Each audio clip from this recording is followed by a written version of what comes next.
Lev Nikolaevich Tolstoy, celebrated as one of history's greatest novelists, offered the world-sweeping epics like War and Peace and Anna Karenina. Yet, behind the facade of literary triumph lay a man grappling with a profound existential crisis.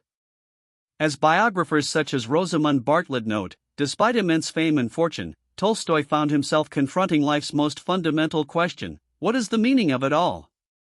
This investigation delves into his quest for an answer, a journey that led him from despair to a radical philosophy he believed held the key to ultimate truth. Born in 1828 to an old Russian noble family, Tolstoy spent his early years amidst wealth and privilege at his ancestral estate, Yasnaya Polyana.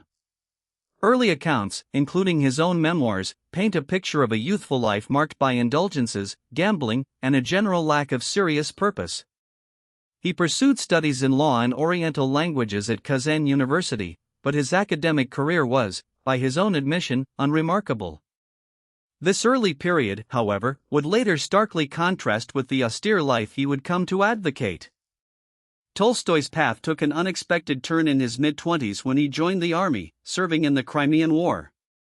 He commanded an artillery battery during the siege of Sevastopol, witnessing firsthand the brutal realities of combat. Historians like Orlando Figes emphasize how these experiences profoundly shaped his worldview, exposing him to suffering and mortality on a grand scale. Upon leaving the military, he turned his experiences into vivid literary works, establishing his reputation as a powerful voice in Russian literature, though the seeds of deeper questioning were already sown. By the 1870s, Tolstoy had achieved unparalleled literary success. War and Peace, 1869, and Anna Karenina, 1877, cemented his status as a titan of world literature. His family life with his wife, Sofia Andreevna, and their many children, seemed outwardly idyllic. Yet, as his personal account, A Confession, vividly describes, an insidious sense of meaninglessness began to creep into his life. The accolades, the family, the land, none of it could quell a growing internal void, foreshadowing a deep spiritual crisis. Around the age of 50, Tolstoy entered a period of intense spiritual and existential despair that would consume him for years.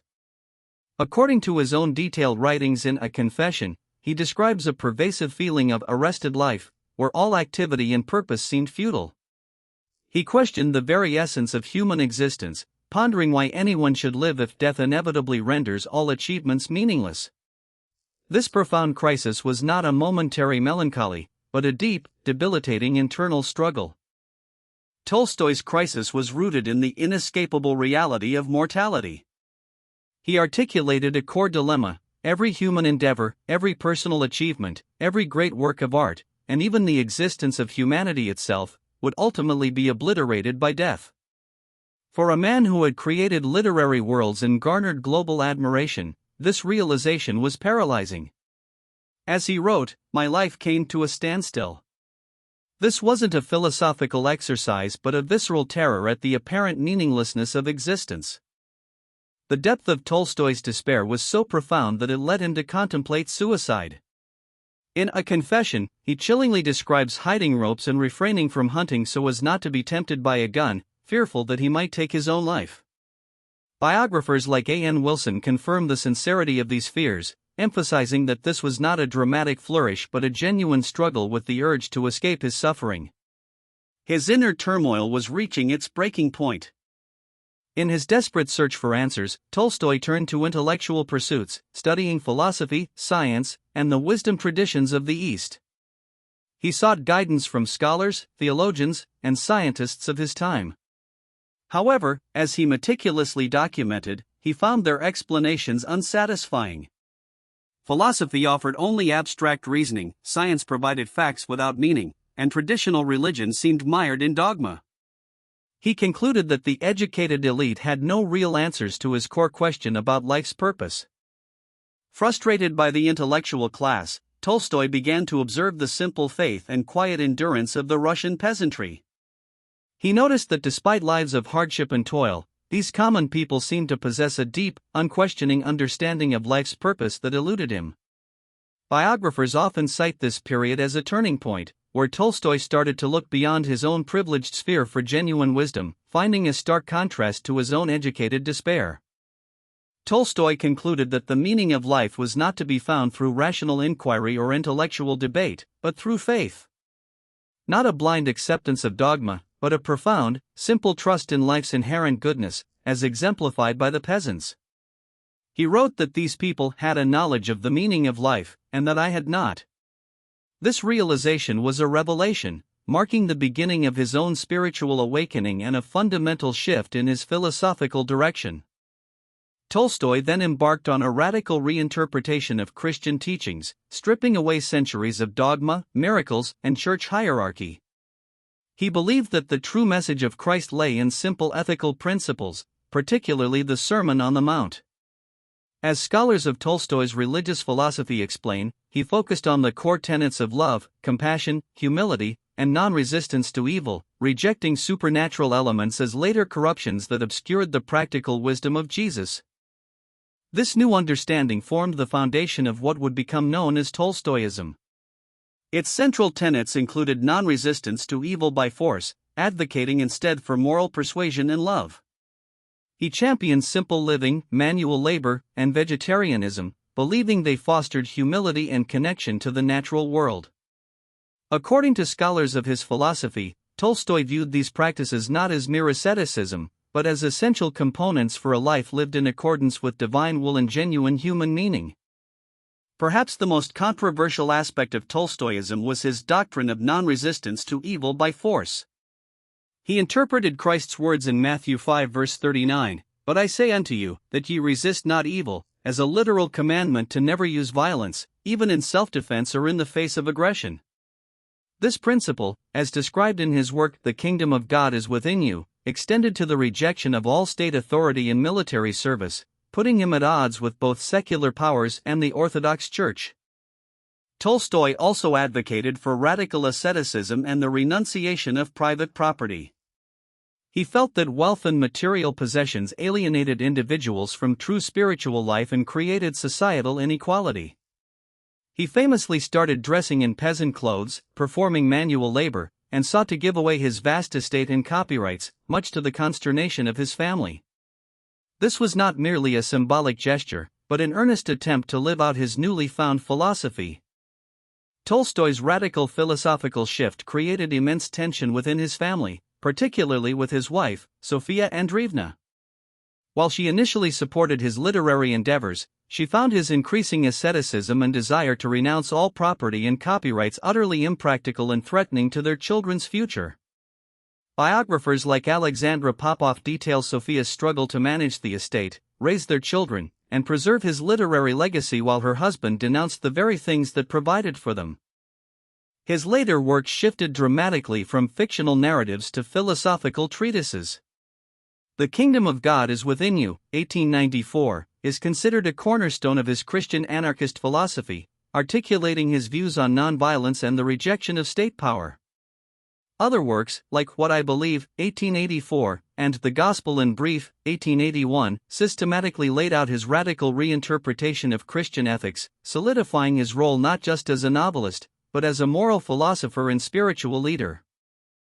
Tolstoy's philosophy, particularly his doctrine of non-resistance to evil, profoundly influenced Mahatma Gandhi. Gandhi, then a young lawyer in South Africa, read The Kingdom of God is Within You and was deeply moved by its arguments. Historians trace a direct line from Tolstoy's ideas to Gandhi's development of satyagraha, or passive resistance. Their correspondence, beginning in 1909, further solidified this intellectual and spiritual connection, demonstrating the global reach of Tolstoy's thought. The exchange of letters between Tolstoy and Gandhi is a testament to the power of shared ideals. Their correspondence, though brief, reveals a mutual respect and an alignment of principles. Tolstoy, in one letter, addressed Gandhi as a dear friend, expressing his admiration for Gandhi's nonviolent resistance movement in South Africa. This transatlantic dialogue underscores how Tolstoy's philosophical conclusions resonated deeply with others seeking ethical solutions to injustice, solidifying his role as a precursor to modern nonviolent movements. Beyond Gandhi, Tolstoy's philosophy of non-resistance to evil continued to echo through the 20th century.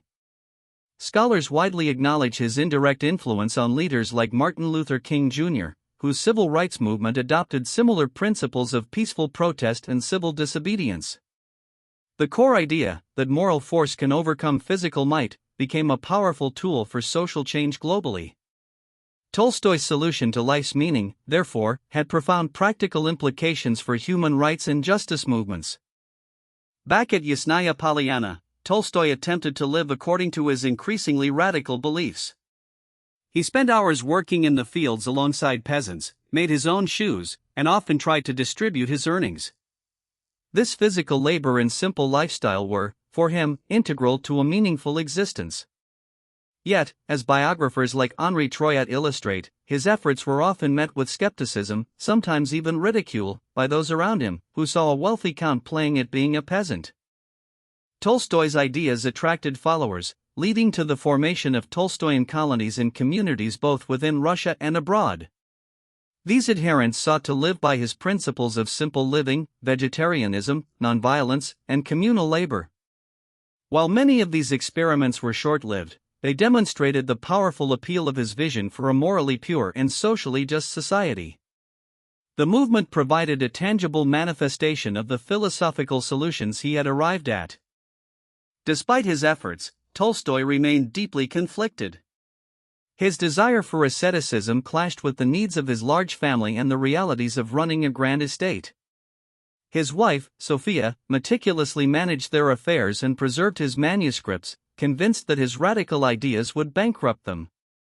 This constant tension between his spiritual aspirations and his worldly responsibilities left him in a state of perpetual inner turmoil, as detailed in numerous biographies. The solution to life's meaning proved difficult to fully implement in his own life. At the age of 82, unable to reconcile his spiritual ideals with his family life, Tolstoy made the dramatic decision to leave Yasnaya Polyana. In October 1910, in the dead of night, he secretly departed with his youngest daughter, Alexandra, and his doctor. Historians generally agree his intention was to live the last days of his life as a simple peasant, free from the burdens of wealth and family disputes, finally embodying the principles he had so vehemently espoused. His journey was cut short just days later. Weakened by age and illness, Tolstoy contracted pneumonia. He was taken off the train at the small railway station of Astapovo, where he lay dying in the stationmaster's house. His final days became a global media sensation, with journalists, doctors, and family members converging on the remote station. This dramatic final act solidified his image as a man who pursued his convictions to the very end, even in death. Lev Tolstoy died on November 20, 1910, at Astapovo. His funeral was an immense public event, attracting thousands of peasants, intellectuals, and revolutionaries, despite government attempts to suppress it. He was buried simply, without religious rites, at Yasnaya Polyana, in a place he himself chose, a small, unmarked grave in the forest, near where he believed a green stick containing the secret to universal happiness was buried in his childhood. His death marked the end of a tumultuous life and an extraordinary philosophical quest. Did Lev Tolstoy truly solve the meaning of life? For him, the answer lay in a return to simple faith, love, manual labor, and non-resistance to evil. His own writings convey a deep sense of peace and purpose found in these principles, offering a stark contrast to his earlier despair. Biographers generally agree that his conversion provided him with a framework for living that mitigated his existential dread, even if it brought new forms of suffering through family conflict. Tolstoy's legacy extends far beyond literature. His philosophy of nonviolence has influenced countless movements for peace and justice. His critiques of wealth and societal inequality continue to resonate. While not everyone embraces his radical asceticism, his unwavering commitment to ethical living and his profound questioning of conventional values provide a powerful example of a life dedicated to seeking deeper truths. His search for meaning remains a timeless narrative for humanity. Tolstoy's journey was deeply personal, yet his struggle with meaning is universally relatable. His solution, found in the simple faith and ethical principles he distilled from Christianity, offers one powerful answer. Whether or not one fully accepts Tolstoyism, his rigorous investigation into life's purpose challenges us all to examine our own values and priorities. His life stands as a testament to the profound human need to find a coherent and fulfilling answer to the ultimate question of existence.